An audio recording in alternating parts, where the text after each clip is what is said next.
स्वागत है दोस्तों आप सबका। आज हम इस वीडियो में चर्चा करने जा रहे हैं गांधीवाद।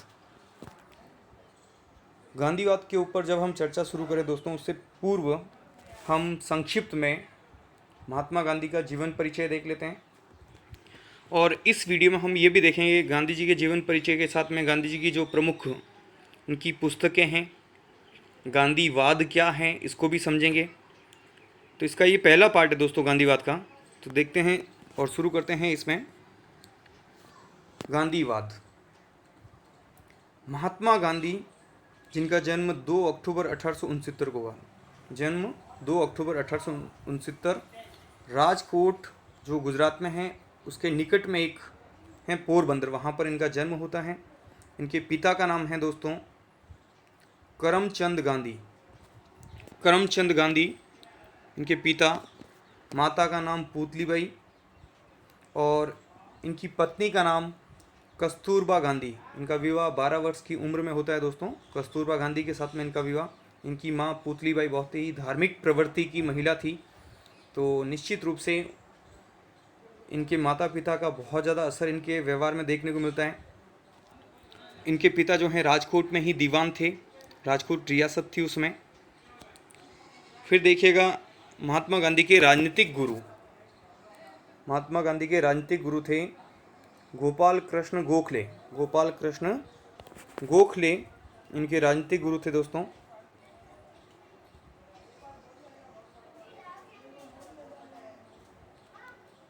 इनकी जो शिक्षा है, शुरुआती शिक्षा पोरबंदर और राजकोट में हुई।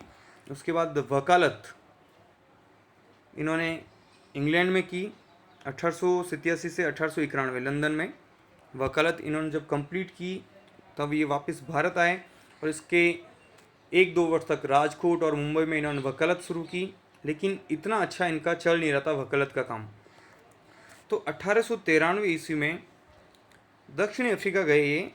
दादा अब्दुल्ला एंड कंपनी का एक केस था, उस केस को सॉर्ट आउट करने के लिए इन्हें काम दिया गया और उस काम के सिलसिले में ये दक्षिण अफ्रीका जाते हैं 1893 में। जब ये दक्षिण अफ्रीका जाते हैं दोस्तों, यहीं से इनके जीवन में परिवर्तन आता है। एक बहुत रोचक एक घटना घटती इनके जीवन में, एक अजीब घटना घटती है और जो इन्हें पूरी झकझोर देती है और एक तरीके से पूरा इनका जो जीवन है वो परिवर्तन हो जाता है। तो यहाँ पे क्या होता है, ये दक्षिण अफ्रीका जाते हैं एक केस को लड़ने के लिए। वकील थे तो इस केस को लड़ने के लिए वो गए। और कौन सी कंपनी का केस था? दादा अब्दुल्ला एंड कंपनी का केस था ये।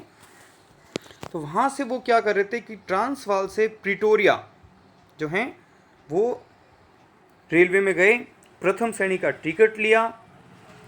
प्रथम श्रेणी का टिकट लेने के बाद इन्होंने यात्रा शुरू की और इस यात्रा के दौरान पीटरमॉरिट्जबर्ग रेलवे स्टेशन पर एक अजीबोगरीब घटना होती है दोस्तों। कौन से रेलवे स्टेशन पर? पीटरमॉरिट्ज। इस रेलवे स्टेशन पर क्या होता है दोस्तों कि जो टिकट टेकर आता है, उन्होंने चेक किया, प्रथम श्रेणी में बैठे थे, प्रथम श्रेणी का इनके पास टिकट था, उसके बावजूद इनको प्रथम श्रेणी से धक्के मारकर बाहर निकाल दिया गया और इनके सामान को पीटरमॉरिट्ज रेलवे बर्ग जो हैं रेलवे स्टेशन पर फेंक दिया गया।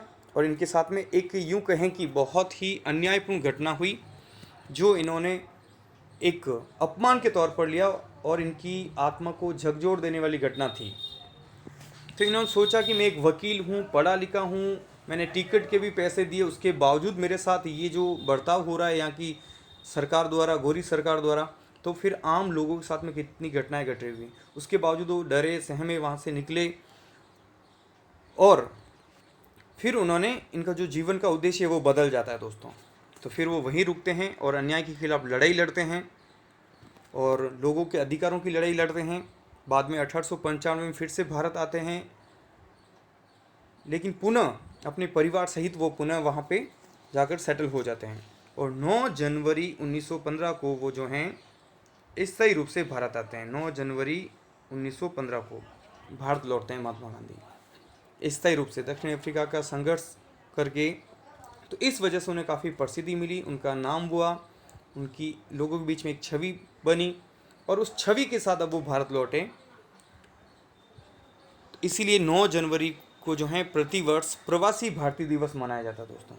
तो इसी घटना के उपलक्ष्य में मनाया जाता है, क्योंकि 9 जनवरी 1915 को जो है महात्मा गांधी दक्षिण अफ्रीका से स्थायी रूप से भारत लौटे थे। तो महात्मा गांधी के इस भारत लौटने की घटना की याद में प्रवासी भारतीय दिवस 9 जनवरी को मनाया जाता है। फिर अगले साल जो है दोस्तों, उन्होंने साबरमती आश्रम की स्थापना की। गुजरात के अहमदाबाद में जो साबरमती नदी है उसके तट के किनारे पर एक आश्रम स्थापित किया, और उस आश्रम का नाम भी साबरमती आश्रम रखा। 1916 में इन्होंने स्थापित किया।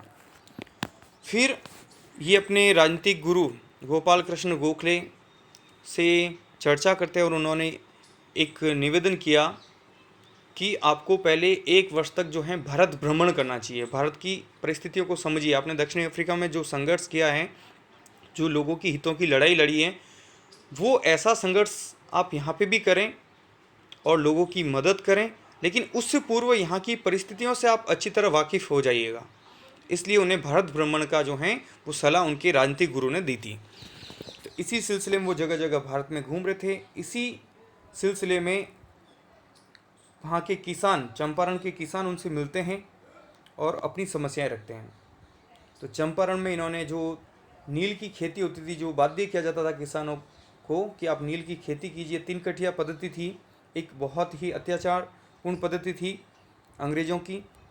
तो उस पद्धति के खिलाफ इन्होंने संघर्ष किया और 1917 में ये भारत में आकर उनके द्वारा किया गया पहला एक आंदोलन था चंपारण का, उनमें सफलता मिली। फिर अगले ही साल जो एक अहमदाबाद में मिल मजदूर जो थे, मिल में काम करने वाले मजदूर थे, उन्होंने आग्रह किया कि हमारे जो हैं हमसे जो यहाँ पे काम लिया जाता है उसके बदले में जो हमारा हक है वो बराबर नहीं दिया जा रहा है। तो चूंकि मिल मजदूर जो थे वो महात्मा गांधी के दोस्त भी थे, तो उनके सामने एक अजीब समस्या आई, लेकिन उन्होंने सही का साथ दिया, न्याय का साथ दिया और किसानों का और जो मिल मजदूर थे उनके हितों की बात रखी। और पहली बार यहाँ पे सत्याग्रह का प्रयोग किया, भूख हड़ताल भी यहीं पर की।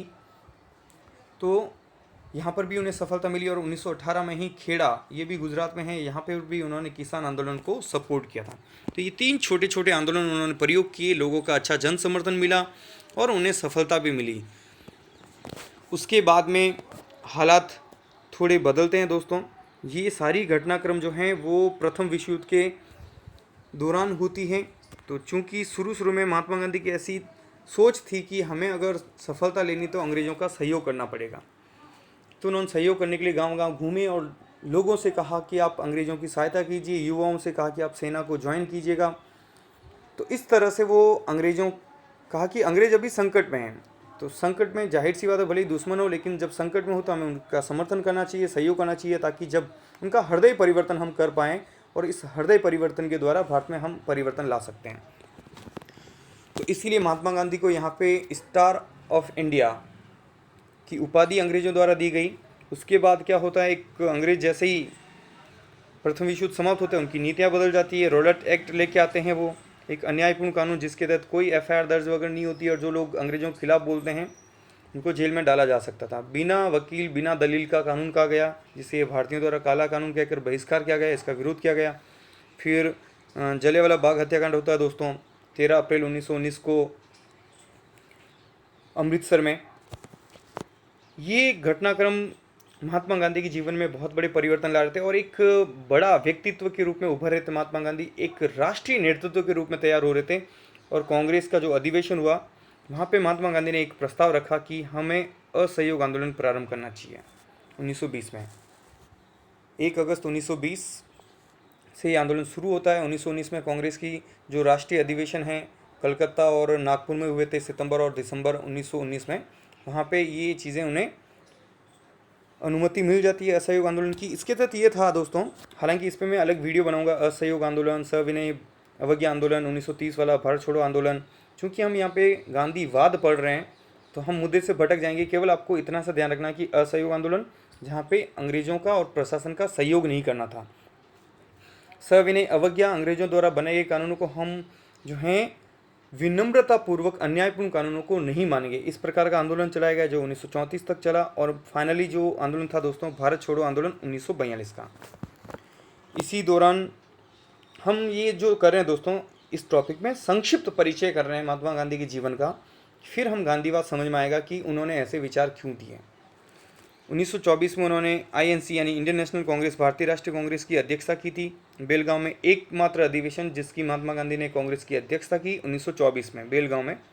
फिर 30 जनवरी 1948 को जो है महात्मा गांधी की हत्या हो जाती है। नाथूराम गोडसे नामक एक व्यक्ति ने उनकी हत्या कर दी थी। अब हम महात्मा गांधी कहते हैं तो महात्मा किसने कहा इनको? रविंद्रनाथ टैगोर ने कहा। राष्ट्रपिता किसने कहा? सुभाष चंद्र बोस ने कहा। महात्मा रविंद्रनाथ टैगोर ने और राष्ट्रपिता सुभाष चंद्र बोस ने इन्होंने अपनी आत्मकथा लिखी थी दोस्तों, सत्य के साथ मेरे प्रयोग। सत्य के साथ मेरे प्रयोग यानी इनके जीवन में जो कुछ घटनाक्रम हुआ, जो घटनाएं घटी, खास तौर से 1919 तक दोस्तों मैंने ये पुस्तक पढ़ी है दोस्तों। शुरू से लेकर ये इन्होंने चैप्टर वाइज जो हैं अपने अनुभव शेयर किए हैं, अपने शुरुआत से लेके बचपन, फिर शिक्षा, फिर जो ब्रिटेन गए थे वकालत करने, फिर वापस आए, वैवाहिक जीवन के अनुभव, सार्वजनिक जीवन के अनुभव और अध्ययन क्षेत्र भारत की जो तत्कालीन आपको आर्थिक, भौगोलिक और राजनीतिक परिस्थितियों से वाकिफ करवाने वाला जो दौर हैं वो इनके इस पुस्तक में हमें मिल जाता है। लेकिन ये पुस्तक 1919 तक इनके जीवन काल पर फोकस करती है दोस्तों। 1919 ये इस पुस्तक के आखिरी में ये कहते हैं कि आगे का जो जीवन है मेरा पूर्ण रूप से सार्वजनिक जीवन रहा है, लोगों के साथ रहा है, लोगों के बीच में रहा है। इस तरह कहते हुए ये बात 1919 तक का घटनाक्रम आपको इस पुस्तक में मिल जाता है, सत्य के साथ मेरे प्रयोग में। बहुत अच्छी पुस्तक है दोस्तों, कभी मौका मिले ज़रूर पढ़िएगा। मूल रूप से ये गुजराती में थी। फिर देखिएगा, अब हम आते हैं मुद्दे पर, गांधीवाद क्या है। यही हमारा टॉपिक है दोस्तों आज का। तो गांधीवाद क्या है हम देखेंगे। तो दोस्तों मैं शुरुआत में आपका ध्यान दिलाना चाहता हूँ कि पहले वाद क्या होता है। जैसा आपने सुना होगा मार्क्सवाद, उदारवाद, समाजवाद, तो अभी ये गांधीवाद। तो वाद समझना जरूरी है। वाद का मतलब होता है दोस्तों एक सिद्धांत, एक थ्योरी होती है, एक सिस्टम खड़ा किया जाता है जिसमें पूरी तरह चीज़ें एक दूसरे से जुड़ी हुई होती है, एक लकीर खींची हुई होती है, उस पर टिका रहना होता है कि ये जो चीज़ें यही काम करेगी, उसे कहते हैं वाद। जैसे मार्क्सवाद, मार्क्स के विचारों और मार्क्स और उसके जो अनुयायी हैं उनके जो विचार दिए हैं उसको मार्क्सवाद कहते हैं। एक सिस्टम दिया, एक चीज़ दी कि इसको फॉलो करना और ये चीज़ें होगी। इसीलिए कुछ लोग गांधी जी के विचारों को गांधीवाद नाम दिया, जबकि गांधी जी ने खुद अपने जीवन में कभी भी गांधीवाद जैसी चीज़ को स्वीकार नहीं किया। उन्होंने कहा गांधीवाद जैसी कोई चीज़ है ही नहीं, क्योंकि मैंने जो विचार दिए वो परिस्थितिजन्य हैं, कुछ चीज़ों से जुड़े हुए हैं, जो जैसा मैंने देखा उसके संदर्भ में मैंने विचार दिए हैं। तो गांधीवाद को अगर हम देखें, बाहरी तौर से अगर देखें, तो गांधी जी ने तो पहले कोई वाद नहीं दिया। पहली बात तो उन्होंने खुद ने स्पष्ट किया था कि गांधीवाद जैसी कोई चीज़ नहीं है। तो फिर ये गांधीवाद आया कहाँ से? जो बाद के जो लेखक हैं या उनके समकालीन जो लोग थे, उन्होंने गांधी जी के विचारों का जो समूह है उसको गांधीवाद नाम दिया। तो गांधी जी ने खुद ने गांधीवाद नहीं माना पहली बात तो किसे कहते हैं गांधीवाद? गांधी जी के विचारों, उनके सिद्धांतों, उनके आदर्शों का समूहीकरण, यानी जितनी भी बातें उन्होंने चाहे पुस्तकों में, चाहे सार्वजनिक मंच से, चाहे आंदोलन के दौरान, चाहे उन्होंने साप्ताहिक पत्रों के द्वारा जहाँ कहीं उन्होंने बातें रखी, जो बातें कही उन्होंने, उनके समूह को अगर हम इकट्ठा करें, एक जगह रखें और उन समूह में जो विचार हमें प्राप्त हुए, उन विचारों के समूह को हम गांधीवाद कह सकते हैं। दोस्तों ध्यान रखना दोस्तों, गांधीवाद कह सकते हैं, ऐसा लोगों का भी कहना है। गांधी जी ने ऐसा स्वीकार नहीं किया है। एक बार फिर से मैं क्लियर कर दूं। तो क्या है इसमें गांधीवाद में, नया क्या है गांधीवाद में, एक्चुअली कौन कौन सी चीज़ें हैं, तो हम जो कीवर्ड्स हैं उसके द्वारा समझेंगे। गांधीवाद में अगर आप देखें, आप पढ़ें, आप लिखें या आप समझें तो कौन सी चीज़ें उसमें होनी चाहिए। तो वही मैंने कोशिश की है, बहुत संक्षिप्त में कीवर्ड्स तैयार किए कि इसके इर्द गिर्द गांधीवाद घूमता है। तो पहली बार गांधी जी ने जो हैं सत्य, अहिंसा और प्रेम, इनका राजनीति में प्रयोग किया दोस्तों। किसका? सत्य का, अहिंसा का, प्रेम का। तो पहली बार मैंने ये लिखा है, इसका मतलब सीधा सा है दोस्तों ये, इसका मतलब ये भी नहीं है कि इससे पहले कभी सत्य की बात ना हुई हो, अहिंसा की बात ना हुई हो, ऐसा नहीं है। लेकिन राजनीति में प्रयोग किया इन्होंने, और पूर्ण रूप से, शुद्ध रूप से इन्हीं का प्रयोग किया। इन्होंने छल कपट इसका कोई प्रयोग नहीं किया, केवल और केवल शुद्ध इस मार्ग पर चलकर प्रयोग किया राजनीति में, और उससे इन्होंने सफलता भी प्राप्त हुई। तो ये पहला एक उदाहरण हमारे सामने है। फिर देखिए, गांधीवाद को हम कह सकते हैं कि ये जीवन के प्रति एक दृष्टिकोण है। दृष्टिकोण का मतलब होता है दोस्तों एक अप्रोच, एक नज़रिया, किसी चीज़ को आप कैसे देखते हो। जैसे कोई एक घटना घटती है, जैसे एक छात्र आंदोलन हो रहा है या कुछ विद्यार्थी मान लो आंदोलन कर रहे हैं या किसान आंदोलन कर रहे हैं, तो उस आंदोलन को सब लोग अपने नज़रिए से देखते हैं और उसको सही या गलत ठहराया जाता है। कुछ लोग कहेंगे ये तो यूं ही हैं, हर साल आ जाते हैं, इनका तो कुछ है नहीं, आ गए आंदोलन करने। कुछ लोग कहेंगे नहीं, इनकी जो मांगे हैं वो वाजिब हैं, सरकार को माननी चाहिए। तो ये क्या है, ये हमारा दृष्टिकोण है। यानी आप जिस दृष्टिकोण से देखते हो वो आपका नज़रिया, वो आपकी विचारधारा हो सकती है। तो गांधी जी ने इन्हीं विचारों को, इन्हीं नैतिक मूल्यों के आधार पर एक दृष्टिकोण विकसित किया, एक विचारधारा स्थापित की जो सत्य, अहिंसा और प्रेम पर आधारित थी। किसके प्रति थी ये दृष्टिकोण? जीवन के प्रति। क्या हमें जीवन में सफलता प्राप्त करनी, यानी जीवन में जितनी भी कठिनाइयाँ हैं, जितनी भी परेशानियाँ हैं, हम इनसे छुटकारा पा सकते हैं। कैसे? सोचने के तरीके से। और गांधी जी ने स्वयं इसे गांधीवाद नहीं माना। और गांधी जी ने जो ये बातें कही हैं कि इनके आसपास इनका पूरा जीवन चला है, और फिर फाइनली इन्होंने कहा कि गांधीवाद जैसी कोई चीज़ नहीं है। हालांकि एक बार ये भी कहा है दोस्तों, ये हो सकता है कि दो तरफा राय हो, दो तरफा चीज़ें हो जो आपको एक प्रतिद्वंद खड़ा कर सकती है आपके सामने। गांधी जी ने एक जगह सार्वजनिक मन से ये कहा कि गांधी मर सकता है लेकिन गांधीवाद नहीं। तो उनका अर्थ, एक जगह वो ये कहते हैं कि गांधीवाद जैसी कोई चीज़ नहीं, एक जगह ये कहते हैं कि गांधी मर सकता है लेकिन गांधीवाद नहीं मरेगा, है ना। तो इसका मतलब उनका वाद का तात्पर्य ये नहीं कि सिद्धांत वगैरह, वो उन्होंने ये कहा कि जो ये नैतिक मूल्य हैं ये हमेशा रहेंगे, सत्य हमेशा रहेगा। उनका तात्पर्य ये था दोस्तों। तो अब गांधी जी का जो जीवन है, उनके विचारों का समूह है, वो तो हमने देखा है कि उसको गांधीवाद लोग नाम देते हैं। तो क्या है देखते हैं, गांधी जी और जीवन के मूल्य, उन्होंने जीवन में कौन से मूल्यों पर सबसे ज़्यादा फोकस किया है। उन्होंने सत्य, अहिंसा और प्रेम, दोस्तों बहुत इंपॉर्टेंट है ये। अगर आप कीवर्ड्स में नहीं लिखें, इनको अंडरलाइन नहीं करेंगे या इनको आप नहीं सीखेंगे, तो फिर गांधी या गांधीवाद जो है चैप्टर आपको अधूरा सा लगेगा। ये इनके जीवन के मूल्य हैं, ये आधार हैं इनके, चाहे सार्वजनिक जीवन हो, चाहे इनका निजी जीवन हो, हर क्षेत्र में ये इनके इर्द गिर्द इनका जीवन घूमता है। फिर राजनीति में देखिए, राजनीति में धर्म और न्याय पर आधारित राजनीति करते हैं। यानी बहुत सारे लोग आज हम देखते हैं तो धर्मनिरपेक्षता की बात करते हैं कि धर्म जो है व्यक्ति का निजी मामला है, राजनीति का इससे कोई लेना देना नहीं। लेकिन गांधी जी ने कहा नहीं नहीं, अगर आप राजनीति से अगर आप धर्म को अलग करेंगे तो राजनीति जो है वो सड़ी हुई चीज़ बन जाती है, बहुत बेकार चीज़ बन जाती है। तो उन्होंने कहा धर्म पर राजनीति होनी चाहिए। तो धर्म पर आधारितता का अर्थ ये नहीं कि आप हिंदू मुस्लिम ये करके राजनीति करो, मतलब ये है धर्म का अर्थ है धारण करना, कर्तव्यों को धारण करना, यानी सही को सही कहना, गलत को गलत कहना, यानी न्याय पर आधारित चीज़ का समर्थन करना, फिर चाहे उससे आपको कितना ही नुकसान क्यों न उठाना पड़े। तो उन्होंने कहा कि हमेशा धर्म पर आधारित राजनीति करनी चाहिए और न्याय के लिए आपको लड़ना चाहिए। जो इनके जीवन है, इनके जो विचार है वो जीवन शैली के लिए थी। और जीवन शैली क्या, किसके प्रति जीवन शैली? मनुष्य की जो समस्याएं हैं उनका समाधान करने के लिए। तो अंग्रेज जो शोषण करते थे वो भी हमारी एक समस्याएं थी, देश के लिए समस्याएं थी, उसको सॉर्ट आउट करने के लिए इन्होंने धर्म पर आधारित राजनीति का निर्णय लिया। और जो विकृत प्रवृत्तियां हैं उनका कोई स्थान नहीं था। इसका अर्थ ये है दोस्तों कि धर्म की जो आडंबर हैं, पाखंड हैं, या धर्म पर आधारित जो बांटने की राजनीति है उसका उन्होंने समर्थन कभी भी नहीं किया है। जो विकृत प्रवृत्तियां हैं, छोटी ओछी चीज़ें हैं, उसका उन्होंने हमेशा बहिष्कार किया है, नकारा उन चीज़ों को कि नहीं, इन चीज़ों को राजनीति में या हमारे जीवन में कोई जगह नहीं होनी चाहिए। और सबसे इम्पोर्टेंट जो चीज़ है दोस्तों, साध्य और साधन की पवित्रता पर बल दिया इन्होंने। साध्य और साधन की पवित्रता पर बल क्या होता है दोस्तों, हालांकि बाद में भी इस पर भी डिटेल से डिस्कस करेंगे। साध्य और साधन का मतलब, साध्य का मतलब होता है आपका लक्ष्य, आपका टारगेट, आपको कहाँ पहुँचना है, आपको प्राप्त क्या करना है। और साधन का मतलब है आप किसके माध्यम से आप वो चीज़ प्राप्त करोगे।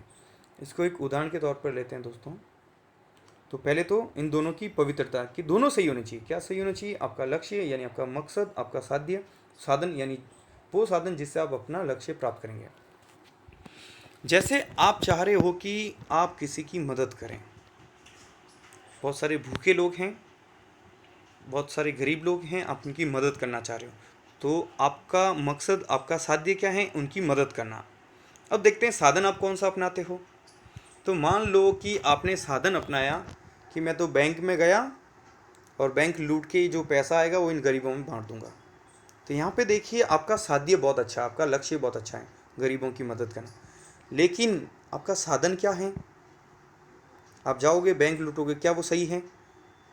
तो वो तो अच्छा नहीं है, पवित्र नहीं है। तो आपका लक्ष्य तो अच्छा है लेकिन आपका साध्य अच्छा है, आपका साधन अच्छा नहीं है। तो महात्मा गांधी यही कह रहे हैं कि आपका साधन और साध्य दोनों अच्छे होने चाहिए, दोनों पवित्र होने चाहिए। ये सबसे खूबसूरती थी उनके विचारों की, उनकी जीवन शैली की। तो इसीलिए देखिए उन्होंने अहिंसा का सहारा लिया राजनीति में। वो कभी ये नहीं कहते थे कि अंग्रेज हमारे लोगों को मारते तो हमें भी मारना चाहिए, हमें भी हत्या करनी चाहिए, हमें भी वापस पीटना चाहिए, नहीं। इसीलिए एक उनका एक कोटेशन या उनकी बात आपके सामने आई होगी कि महात्मा गांधी अगर ये कहते थे कि अगर आपको कोई एक थप्पड़ मारे तो दूसरा गाल भी सामने कर दो, यानी वो प्रेम के द्वारा जीतना चाहते। वो ये नहीं करे एक थप्पड़ मारे तो आज क्या होता है कि एक थप्पड़ मारे साले को लगाओ, सामने वाले को दो वापस थप्पड़, ऐसा नहीं होना चाहिए। तो वो साध्य और साधन दोनों की पवित्रता पर बल देते हैं कि दोनों अच्छे होने चाहिए। फिर देखिए गांधी जी की कृतियाँ, गांधी जी ने कौन कौन सी पुस्तकें लिखी हैं? बहुत सारी पुस्तकें लिखी। तो उनमें से देखते हैं हिंद स्वराज, सन 1909 में ये बुक लिखी थी उन्होंने, हिंद स्वराज। सत्य के साथ मेरे प्रयोग, ये इनकी आत्मकथा है दोस्तों। सत्य के साथ मेरे प्रयोग, दक्षिणी अफ्रीका के सत्याग्रह का इतिहास, सर्वोदय, गीताबोध, राष्ट्रवाणी, आत्मसुधि, ये इनकी पुस्तकें थी। इनके अलावा इन्होंने कुछ पत्रिकाएं भी निकाली हैं। इंडियन ओपिनियन, दक्षिणी अफ्रीका में ये एक साप्ताहिक पत्रिका निकाली थी, इंडियन ओपिनियन। तो इसमें आप ये दो तीन पुस्तकें याद रखना दोस्तों, बहुत अच्छे से सब याद रखें तो बहुत अच्छा है। बट हिंद स्वराज और सत्य के साथ मेरे प्रयोग बहुत इंपॉर्टेंट है दोस्तों। फिर देखिएगा यंग इंडिया, यंग इंडिया ये इनकी पत्रिका थी। नवजीवन, हरिजन सेवक और हरिजन बंधु, ये सभी क्या थी दोस्तों? इनकी पत्रिकाएं थी। तो इस तरह से भी आ सकता है कि गांधी जी की पत्रिकाओं के नाम बताइएगा, तो ऐसे सवाल भी आ सकते हैं। आप इन्हें अच्छे से अपने जेहन में रखिएगा। तो ये तो था गांधी जी का जीवन परिचय, हमने देखा। गांधीवाद क्या है वो भी हमने देखा। गांधी जी ने कौन कौन सी पुस्तकें और पत्रिकाएं निकाली वो भी हमने देखा है। अब हम देखते हैं उस गांधीवाद के बारे में, क्या वाकई गांधी जी के जो विचारों का समूह ही गांधीवाद है, या वो विचार कहाँ से आए, कौन कौन से विचार थे, वो हम देखते हैं। यानी अगर हम गांधीवाद की बात करें तो है क्या गांधीवाद में? जिन विचारों के समूह अगर हम बताते हैं कि ये तो विचारों का समूह है, तो वो विचार कौन से, वो विचार आए कहाँ से गांधी जी के पास में? तो देखिए पहला एक पक्ष ये कहता है कि गांधी जी के विचारों का जो समूह है वही गांधीवाद है। अब वो विचार थे परिस्थिति जनित। जैसे जैसी परिस्थितियाँ आई उन्होंने विचार दिए। जैसे अन्याय के खिलाफ लड़ाई आप याद कीजिएगा, ट्रेन में जा रहे थे बेचारे और उनको उठा के फेंक दिया बाहर उनके सामान सहित। तो उन्हें लगा ये तो गलत हो रहा है, तो उन्हें अन्याय का एहसास हुआ और उसी अन्याय के खिलाफ वो लड़ने लगे। तो ये कैसा हुआ? ये उनमें जो अन्याय के प्रति लड़ने का जो मादा है, ये विश्वास पैदा हुआ, कैसा हुआ? वो परिस्थितियों से आया दोस्तों। तो परिस्थिति जन्य विचार थे। कुछ आदर्शों से आए, उनके जो पारिवारिक संस्कार कह सकते हैं, हमारे धार्मिक संस्कार कह सकते हैं, भारतीय संस्कृति के विचार कह सकते हैं, जो सत्य, अहिंसा, प्रेम और भ्रातृत्व भाव, तो इनसे भी उन्होंने सीखा। मानवता संबंधी विचार, हमेशा इंसान चाहे कितना ही क्रूर क्यों न हो, कहीं ना कहीं मानवता से संबंधित विचार तो होते ही हैं। तो वो तो बहुत ही धार्मिक प्रवृत्ति के इंसान थे, तो मानवता से भी उन्हें कुछ चीज़ें सीखने को मिली। विचारशील थे वो। विचारशील का मतलब ये दोस्तों कि जो विचार उनके मन में आते थे वो अपने व्यवहारिक जीवन में लागू करते थे, और वो ऐसा कोई विचार नहीं रखते जो वो कर ना सकें। केवल आदर्श की बातें नहीं करते थे कि सत्य बोलो, ऐसा नहीं था। वो सत्य बोलते थे तो वो सत्य बोलने की बात करते थे, यानी वो वही विचारों पर अपनी बात रखते जिन विचारों पर वो अपने निजी जीवन में काम कर सकते थे और सार्वजनिक जीवन में भी। यानी कुल मिला के बात ये है कि जो अपने जीवन में जिसे आप उतार सकते हो, अब उसकी बात करो। भारतीय और पाश्चात्य विचारों का मिश्रण भी, यानी ऐसा नहीं कि केवल भारतीयों का प्रभाव पड़ा, पाश्चात्य जो संस्कृति हैं, पाश्चात्य लोग हैं, पाश्चात्य जो अच्छे नैतिक मूल्य हैं, उनके भी विचार उनके ऊपर पड़े हैं। तो अगर हम इनमें देखें तो महावीर स्वामी, गौतम बुद्ध, सुकरात, थोरो, क्रोपोटकिन और रस्किन के विचारों का प्रभाव जो है महात्मा गांधी पर बहुत ही ज़्यादा है। इसके अलावा अगर भारतीय संस्कृति से बात करें तो भगवत गीता, उपनिषदों का भी प्रभाव इनके ऊपर है, और भगवत गीता का तो बहुत ज़्यादा प्रभाव है दोस्तों इनके ऊपर। जो कर्म का सिद्धांत है, निष्काम कर्म, वो उन्होंने गीता से ही लिया। कर्म करते जाओ, फल की इच्छा मत करो। इसका अर्थ ये नहीं कि फल सोचो ही मत, मतलब ये कि आप फल की चिंता मत करो, आप अपने कर्म में लगे रहो, फल अपने आप मिलेगा। फिर समाजवाद संबंधी विचार भी दिए, तो देखिए वो समाजवाद पर भी दे रहे हैं, निष्काम कर्म की बात भी कर रहे हैं, धार्मिकता की भी बात कर रहे हैं। तो ये जो गांधीवाद है वो विचारों का समूह है, और विचार कहाँ कहाँ से आए हम उनकी बात कर रहे हैं। नैतिकता की बात है, समाजवाद या नैतिकता पर आते तो वो चाह रहे हैं कि समाज का सबका भला हो, पूरे समाज में कोई शोषण अन्याय ना हो।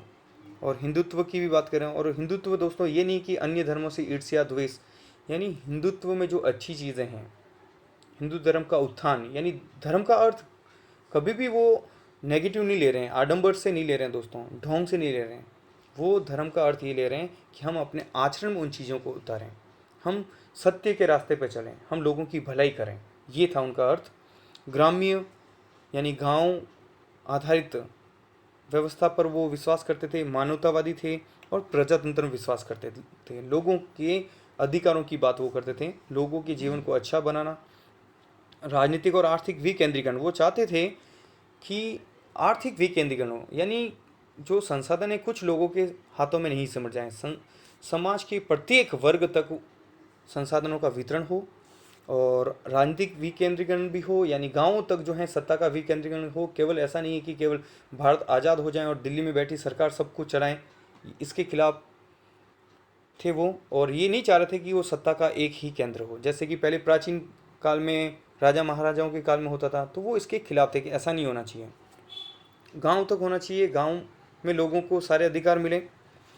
और जीवन में जो है वो अस्थेय, अपरिग्रह और ब्रह्मचर्य के पालन पर जोर देते थे। सत्य, अहिंसा के अलावा ये बड़े सिद्धांत हैं। अस्थेय का मतलब है दोस्तों चोरी न करना। चोरी न करने का अर्थ भी वो बहुत गहरा लेते थे। जैसे अगर आप किसी के बिना पूछे चीज़ भी इस्तेमाल करो, जैसे कि आप अपने सहपाठी का या अपने दोस्त का पेन भी आपसे बिना पूछे उसने ले लिया उससे, और आप काम कर रहे हो, तो गांधी जी इसको भी जो हैं वो गलत बताते हैं कि आप उसकी मंजूरी के बिना आप उसकी चीज़ों का इस्तेमाल ना करें, यानी किसी दूसरे से बिना पूछे इस्तेमाल करते हो वो भी चोरी है। अपरिग्रह यानी अपनी आवश्यकताओं से अधिक वस्तुओं का संग्रह ना करें, जितनी आपकी ज़रूरत है। तो गांधी जी ने कहा कि आप अगर ऐसे करोगे तो कहीं कोई भूखमरी, गरीबी, अभाव ऐसा नहीं होगा, क्योंकि प्रकृति या यूँ कहें कि ये जो नेचर, ये पृथ्वी है, आपकी आवश्यकताएं तो पूरी कर सकती हैं, आपके लालच को पूरा नहीं कर सकती है। ये उनका मुख्य सिद्धांत था दोस्तों। ब्रह्मचर्य का अर्थ है मन, वचन, कर्म, और इनसे आप जो हैं अपने व्यवहार पर नियंत्रण रखें, अपनी बात पर कायम रहें, ब्रह्मचर्य व्रत का पालन करें, और इनको सामूहिक रूप से, अब हमने जितनी भी चीज़ें देखी हैं दोस्तों, इनको सामूहिक रूप से गांधीवाद के नाम से जाना जाता है। तो अब आपके क्लियर हो रहा होगा कि गांधीवाद क्या है, गांधी जी के विचारों का समूह। गांधी जी के विचार कौन से, यही हमने जो अभी हमने देखे हैं। अब हम देखते हैं कि गांधीवाद के स्रोत क्या हैं, यानी गांधीवाद गांधी जी के विचारों का समूह है। कौन कौन से टॉपिक पे उन्होंने विचार दिए वो भी हमने देख लिए, लेकिन ये विचार आए कहाँ से। गांधीवाद के स्रोत कहेंगे इसको हम। स्रोत का मतलब है जहाँ से उद्गम, जहाँ से ये चीज़ें हमें मिलती हैं। तो गांधीवाद की ये जो चीज़ें वो कहाँ से मिली है, गांधी जी के ऊपर कहाँ कहाँ से इनका प्रभाव आया है। तो एक तो है दोस्तों धार्मिक ग्रंथों का प्रभाव, दर्शन का प्रभाव, सुधारवादी आंदोलनों का प्रभाव, और सामाजिक आर्थिक परिस्थितियों का प्रभाव। यानी गांधी जी पर प्रभाव एक सिंगल साइडेड नहीं था, बहुत सारी चीज़ें थी जिनका प्रभाव था। अब हम देखते हैं धार्मिक ग्रंथों का अगर गांधी जी पर प्रभाव है तो कौन कौन से धार्मिक ग्रंथ हैं और उन धार्मिक ग्रंथों से गांधी जी पर क्या प्रभाव पड़ा है। तो धार्मिक ग्रंथों की अगर बात करें दोस्तों तो सबसे पहले सनातन धर्म ग्रंथ जो हैं उनका बहुत ज़्यादा प्रभाव था। उपनिषदों का प्रभाव था। जैसे भगवत गीता का सर्वाधिक जो प्रभाव था वो भगवत गीता का था दोस्तों। ये उनकी पथ प्रदर्शक थी, आध्यात्मिक निर्देशक थी और आध्यात्मिक माता थी दोस्तों। ऐसे एग्जाम में आ सकता है महात्मा गांधी की आध्यात्मिक माता का नाम लिखिए या आध्यात्मिक माता किसे कहा जाता है, तो ऐसे प्रश्न घुमा फिरा के आ सकता है एग्जाम में।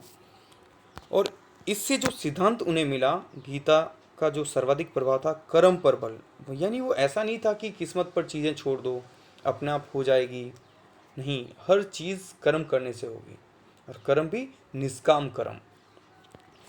रामायण और महाभारत का भी प्रभाव है। रामायण से उन पर जो है भक्ति मार्ग का प्रभाव पड़ा। जैन और बौद्ध धर्म से उन्होंने अहिंसा का सिद्धांत लिया दोस्तों। जैन और बौद्ध धर्म से अहिंसा का सिद्धांत। बाइबिल जो ईसाइयों का धार्मिक ग्रंथ है दोस्तों, उनसे उन्होंने ये सीखा कि बुराई को भलाई से जीतना, ईर्ष्या को प्रेम से जीतना, तो हर बुरी चीज़ को अच्छाई से हम जीत सकते हैं, ऐसा विश्वास उन्होंने बाइबल से लिया है। और इस्लाम धर्म से भी जो है शांति का पैगाम लिया है। तो बहुत ज़्यादा चीज़ों का प्रभाव उनके जीवन में, हर धर्म का प्रभाव उनके ऊपर रहा है। उन्होंने हर धर्म की जो अच्छी चीज़ें हैं वो जीवन में ग्रहण की है दोस्तों। फिर देखिए इनका प्रभाव क्या था, इतने जो धार्मिक ग्रंथ थे क्या प्रभाव पड़ा उनके जीवन में। तो उन्होंने इनसे सत्य सीखा कि सत्य के रास्ते पर अहिंसा, अहिंसा का मतलब होता है मन वचन कर्म, तीनों से अहिंसा। केवल ये नहीं कि किसी को मारपीट करना या हिंसा करना ही हिंसा होता है, अहिंसा का बहुत गहरा अर्थ लिया दोस्तों। अगर आप किसी के प्रति ईर्ष्या भाव रखते हो तो भी गांधी जी कहते हैं कि आप जो हैं वो हिंसा कर रहे हो। किसी को नुकसान पहुंचाने की सोच रहे हो आप तो भी आप हिंसा कर रहे हो। तो वो कहने की पूरी तरह आप अहिंसा का पालन कीजिए, यानी आप मन वचन कर्म, यानी बुरा बोलना नहीं है, बुरा सोचना नहीं है, किसी भी तरह के गलत विचार भी मन में नहीं रखना, अहिंसा है। और जब आप अहिंसा का पालन करते हो निश्चित तौर पर आपको सफलता मिलेगी। तो बहुत गहरा अर्थ लिया था दोस्तों। अस्तेय मैंने पहले ही ये क्लियर कर चुका हूँ कि चोरी न करना और किसी की बिना पूछे किसी की कोई भी वस्तु का इस्तेमाल न करना भी अस्तेय है। अपरिग्रह, आवश्यकताओं से अधिक वस्तुओं का संग्रह न करना, ब्रह्मचर्य का पालन करना, अस्वाद यानी केवल स्वाद के लिए नहीं खाना, अभय, निडर बनना, अस्पृश्यता का निवारण।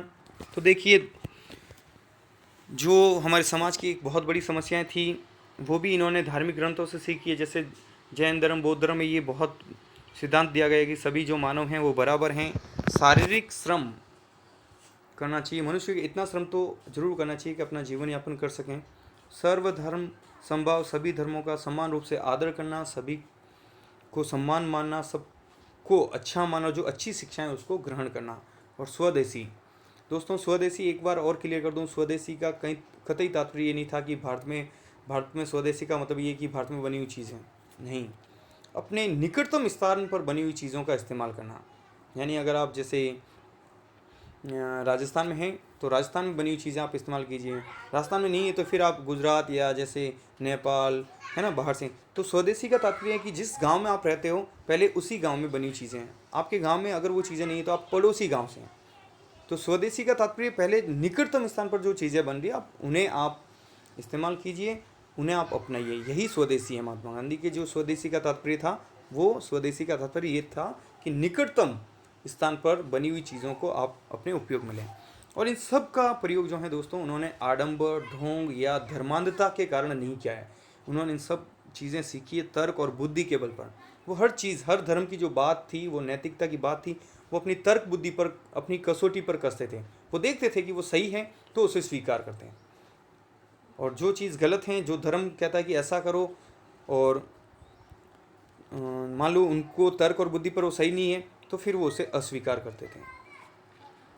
तो ये था धार्मिक ग्रंथों का प्रभाव दोस्तों। अब हम देखते हैं दार्शनिकों का प्रभाव।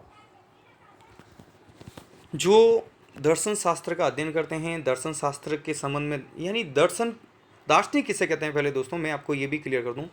हर व्यक्ति अपने जीवन में दार्शनिक है। दो तरह के जीवन की कल्पना अमूमन की जाती है। एक ये भौतिक जीवन जो हमारे आसपास सब कुछ घटनाएं घट रही हम देख रहे हैं वगैरह, और एक होता है इससे परे एक जीवन, आध्यात्मिक जीवन बोल सकते हैं, या इस जीवन के पश्चात एक जीवन की कल्पना लोग करते हैं। तो ऐसे दार्शनिक जो इस जीवन से परे चीज़ों की कल्पना करते हैं, उसके बारे में विचार रखते हैं, वो दार्शनिक होते हैं दोस्तों। वो बहुत आदर्श व्यवस्था, आदर्श चीज़ों की कल्पना करते हैं। तो उन दार्शनिकों का प्रभाव भी पड़ा है महात्मा गांधी पर। John Ruskin, David Thoreau, Leo Tolstoy, सुकरात। फिर देखिए सुधारवादी आंदोलनों का भी प्रभाव उनके जीवन पर पड़ा है। कौन से सुधारवादी आंदोलन, जैसे महिला शिक्षा के लिए हो, चाहे अछूतों के प्रति, दलितों के प्रति जो एक सुधारवादी आंदोलन था। तो ऐसे बहुत सारे आंदोलन चल रहे थे, उनका प्रभाव भी उनके ऊपर पड़ा। उदाहरण के तौर पर हम विवेकानंद को ले सकते हैं, रामकृष्ण मिशन ले सकते हैं। और इसके अलावा सामाजिक आर्थिक परिस्थितियों का प्रभाव, जीवन में ऐसी परिस्थितियां भी आई हैं तो उनसे उन्होंने काफ़ी सीखा। जैसे कि वो लंदन में जो हैं बैरिस्ट्री की जो पढ़ाई है वो करने जा रहे थे, तो उन्हें उनकी माता ने शपथ ली थी, कसम ली थी कि जो मदिरा, मांस और पराई स्त्री को नहीं देखेगी, इस प्रकार की जो कसम ली थी। तो ये परिस्थिति जन्य विचार थे। फिर वहाँ गए और ऐसे ऐसे हालात आए दोस्तों कि वो पूरे शहर में घूमते और उन्हें कहीं शाकाहारी होटल नहीं मिलते तो वो भूखे सो जाते, लेकिन अपनी माँ को दी हुई जो कसम थी उसका वो पालन करते थे। तो ये जो चीज़ें उन्होंने सीखी कि कुछ भी हो, अपनी जो विचार हैं, जो शपथ आपने ली हैं, उसका पालन करें, चाहे परिस्थितियाँ कैसी भी आ जाएं। तो उनसे भी उन्होंने बहुत कुछ सीखा। तो आज की वीडियो में इतना ही दोस्तों। इससे आगे का जो है नेक्स्ट वीडियो हम करेंगे। उम्मीद करता हूँ दोस्तों आपको बहुत अच्छे से समझ आया होगा। फिर भी आपके मन में कुछ डाउट्स हैं दोस्तों, तो आप कमेंट सेक्शन में जाके बता सकते हो कि आपकी कोई डाउट है, तो मैं उसको सॉर्ट आउट करने की कोशिश करूँगा। और पूरी कोशिश रहती है दोस्तों कि विद एग्जाम्पल मैं आपको चीज़ें आसान करके दूँ। और हमेशा मेरी थ्योरी यही रहती है कि आप ये जो वीडियो देखें तो ये केवल, मैं दावा तो नहीं करता या वादा ऐसा नहीं करता कि केवल आपको कहीं और नहीं मिलेगा, सब कुछ यहीं मिलेगा। कोशिश ये रहती है कि सरल तरीके से जो चीज़ हैं, और मैं कहीं कॉपी पेस्ट नहीं करता हूँ दोस्तों। ऐसा नहीं कि केवल मेरा चैनल फेमस करना है या मुझे मेरा नाम करने के लिए चीज़ें या ऐसे कुछ भी बस टाइम पास करना है। मैं जो चीज़ दे रहा हूँ बहुत सलीके से, भले ही वो टाइम लगे। आपके काफ़ी दिनों से कमेंट्स आ रहे हैं सर गांधीवाद पे, मैं सब देख रहा हूँ सर और उस पर काम कर रहा हूँ, तो थोड़ा टाइम लगता है दोस्तों, कोई दिक्कत नहीं। लेकिन आपको अच्छी चीज़ दूंगा, जल्दबाजी में कोई ऐसी घटिया चीज़ या मटेरियल तैयार करके नहीं दूंगा। कीवर्ड्स के साथ और बहुत आसान तरीके से देने की कोशिश करता हूँ। तो बहुत इमोशनल आदमी हूँ दोस्तों, इसीलिए ये चीज़ें आपके साथ शेयर कर रहा हूँ कि ऐसे ऐसे। बट मेरा एक ही है थ्योरी कि आपके साथ बहुत अच्छे से चीज़ें दी जाएँ जो आपके लिए बहुत उपयोगी है। तो दोस्तों अगर ये वीडियो आपको पसंद आए तो आप इसे लाइक ज़रूर कीजिएगा, चैनल को सब्सक्राइब नहीं किया तो वो भी कर लीजिएगा, और आपके साथी जो हैं उनके साथ में भी आप इसे शेयर कीजिए। और कमेंट सेक्शन में भी आप जाके बता सकते हो दोस्तों कि ये वीडियो आपको कैसा लगा है। आपका फीडबैक जो है वो मेरा मनोबल बढ़ाएगा, बहुत अच्छा लगता है दोस्तों। तो बहुत बहुत धन्यवाद। जय हिंद, जय भारत।